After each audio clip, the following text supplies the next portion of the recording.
दोस्तों आज हम आपको बताएंगे 5 ऐसे फूड्स के बारे में जो बार बार गर्म करने पर जहर के समान बन जाते हैं। नंबर 1 पे है मशरूम्स। मशरूम की बात करते हैं जो हमारे डेली मील्स का एक कॉमन इंग्रेडिएंट बन चुका है। ये खाने में टेस्टी होते हैं और न्यूट्रिशियस भी, लेकिन अगर आप इन्हें बार बार गर्म करते हैं तो यह आपके लिए हार्मफुल हो सकते हैं। मशरूम्स में प्रोटीन्स और एमिनो एसिड्स होते हैं जो हेल्थ के लिए अच्छे होते हैं, लेकिन जब आप इन्हें रीहीट करते हैं तो इनके प्रोटीन्स का स्ट्रक्चर बदल जाता है और यह आपके डाइजेस्टिव सिस्टम के लिए काफी मुश्किल बन जाता है। ये बॉडी के लिए डाइजेस्ट करना टफ हो जाता है और इससे आपको गैस, ब्लोटिंग और स्टमक अपसेट जैसे इश्यूज हो सकते हैं। एक और इम्पोर्टेंट बात यह है कि मशरूम्स में एक केमिकल होता है जो रीहीटिंग के बाद हार्मफुल हो सकता है। अगर मशरूम्स को प्रॉपर्ली स्टोर नहीं किया गया हो या उन्हें बार बार गर्म किया गया हो तो ये फूड पॉइजनिंग तक ले जा सकते हैं। तो जब भी मशरूम्स खाएं, इंश्योर करें कि उन्हें फ्रेश खाएं और अगर रीहीटिंग कर रहे हैं तो सिर्फ एक ही बार करें। नंबर 2 पे है स्पिनच यानी पालक। अब बात करते हैं एक और कॉमन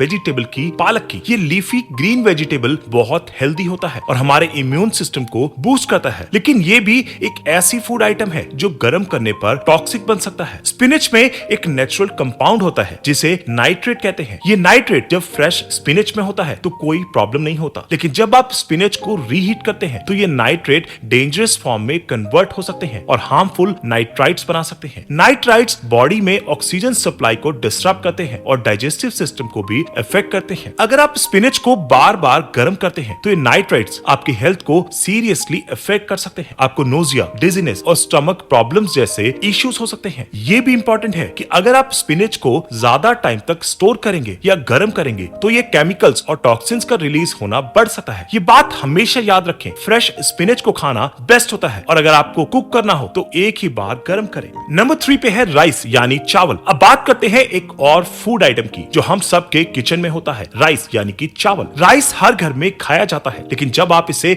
बार बार गर्म करते हैं तो ये आपके हेल्थ के लिए खतरा बन सकता है। राइस में एक बैक्टीरिया होता है जिसे बैसिलियस सीरियस कहते हैं। ये बैक्टीरिया रॉ राइस में होते हैं और जब राइस को कुक किया जाता है तो ये बैक्टीरिया जिंदा रह जाते हैं। अगर आप कुक्ड राइस को ठीक से स्टोर नहीं करते और बार बार गर्म करते हैं तो ये बैक्टीरिया फिर से ग्रो करने लगते हैं और आपको फूड पॉइजनिंग हो सकती है। राइस को रीहीट करते वक्त ये बैक्टीरिया टॉक्सिक हो जाते हैं और स्टमक क्रैम्प्स, वॉमिटिंग और डायरिया जैसे सिम्टम्स कॉज करते हैं। इसलिए राइस को अगर एक बार कुक करके रखना हो तो उसे जल्दी से फ्रिज में स्टोर कर लें। अगर राइस को प्रॉपर्ली रेफ्रिजरेट नहीं किया और फिर उसे बार बार गर्म किया तो ये आपके लिए डेंजरस हो सकते हैं। एक इंपॉर्टेंट टिप ये है कि राइस को एक ही बार गर्म करें और खाएं, और अगर आप एक्स्ट्रा राइस बनाते हैं तो उसे तुरंत फ्रिज में रख दें और जब जरूरत हो तभी निकाल कर उसे गर्म करें। नंबर 4 पे है चिकन। अगर आप चिकन खाने के शौकीन हैं तो आपको इस पॉइंट पर ध्यान देना जरूरी है। चिकन एक प्रोटीन रिच फूड है जो हेल्दी डाइट का हिस्सा होता है, लेकिन जब आप इसे बार बार गर्म करते हैं तो ये आपके लिए हेल्थ हजार्ड बन सकता है। जब चिकन को कुक किया जाता है उसमें प्रोटीन्स होते हैं जो अपने स्पेसिफिक स्ट्रक्चर के साथ होते हैं। जब आप चिकन को रीहीट करते हैं तो ये प्रोटीन्स अपना स्ट्रक्चर चेंज कर लेते हैं। इससे वो प्रोटीन्स आपके डाइजेस्टिव सिस्टम के लिए ज्यादा डाइजेस्टिबल नहीं रहते और आपको ब्लोटिंग, एसिडिटी और गैस जैसे प्रॉब्लम्स हो सकते हैं। लेकिन सिर्फ यही नहीं, चिकन में एक और रिस्क होता है जब आप उसे बार बार गर्म करते हैं। अगर चिकन को प्रॉपर टेम्परेचर पर कुक न किया हो या अगर उसे ठीक से स्टोर न किया हो तो ये बैक्टीरिया ग्रो करने का एक अच्छा मीडियम बन जाता है। ये बैक्टीरिया आपको फूड पॉइजनिंग के सिम्टम्स जैसे वॉमिटिंग, डायरिया, स्टमक क्रैम्प्स दे सकते हैं। इसलिए जब भी चिकन प्रिपेयर करें, इंश्योर करें कि वो प्रॉपर्ली कुक हो और अगर एक्स्ट्रा चिकन बनाएं तो उसे जल्दी से फ्रिज में स्टोर कर लें। चिकन को एक बार ही गर्म करें और खाएं ताकि आपके हेल्थ को कोई रिस्क ना हो। नंबर 5 पे है पोटैटोस यानी आलू। आजकल हम पोटैटोस को हर तरह से खाते हैं, बॉइल्ड, मैश्ड और रोस्टेड, लेकिन जब आप इन्हें बार बार गर्म करते हैं तो ये आपके हेल्थ के लिए काफी हार्मफुल हो सकते हैं। ये छोटी सी बात बहुत लोग इग्नोर करते हैं, लेकिन रीहीटेड पोटैटोस का कंजप्शन आपको सीरियस हेल्थ इश्यूज दे सकता है। जब आप पोटैटोस को कुक करते हैं तो उनमें स्टार्च होता है। जब आप इन्हें रीहीट करते हैं ये स्टार्च का केमिकल स्ट्रक्चर चेंज हो जाता है और एक हार्मफुल सब्सटेंस बन जाता है जिसे एक्रेलामाइड कहते हैं। एक्रेलामाइड एक टॉक्सिक सब्सटेंस है जो कैंसरस हो सकता है अगर ज्यादा एक्सपोजर हो। पोटैटोस को बॉयल या मैश करके स्टोर करने के बाद अगर आप उन्हें बार बार गर्म करते हैं तो ये एक्रेलामाइड का लेवल बढ़ सकता है। ये टॉक्सिन्स आपके बॉडी में जाकर डैमेज कर सकते हैं और आपको नोजिया, स्टमक डिस्कम्फर्ट और डाइजेशन इश्यूज का सामना करना पड़ सकता है। इसलिए अगर आप पोटैटोस खाते हैं तो ट्राई करें कि उन्हें फ्रेश ही खाएं। अगर आपको उन्हें स्टोर करना है तो उन्हें फ्रिज में प्रॉपर्ली स्टोर करें और रीहीटिंग को अवॉइड करें। अगर आपको रीहीटिंग करना ही हो तो एक बार ही गर्म करें और ज्यादा टाइम तक ना रखें। तो दोस्तों ये थे ऐसे 5 फूड्स जो हमारी सेहत के लिए दुश्मन हो सकते हैं अगर इन्हें बार बार रीहीट यानी बार बार गर्म किया जाए। अगर आपको वीडियो हेल्पफुल लगा हो तो इसे लाइक करें, अपने दोस्तों के साथ शेयर करें और हमारे चैनल को सब्सक्राइब करना ना भूलें। मिलते हैं नेक्स्ट वीडियो में एक और नए अमेजिंग हेल्थ टॉपिक के साथ।